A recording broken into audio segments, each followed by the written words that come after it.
Would someone need to go to some fancy school in Japan to tell the difference between you and your coworker?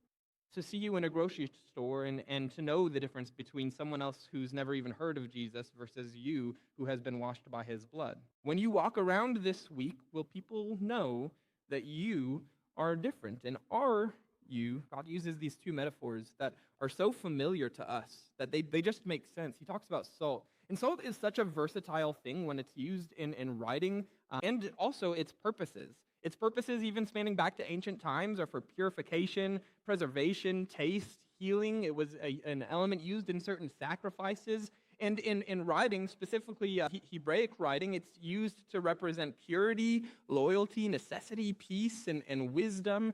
And it's hard to kind of say which of these exactly Jesus meant.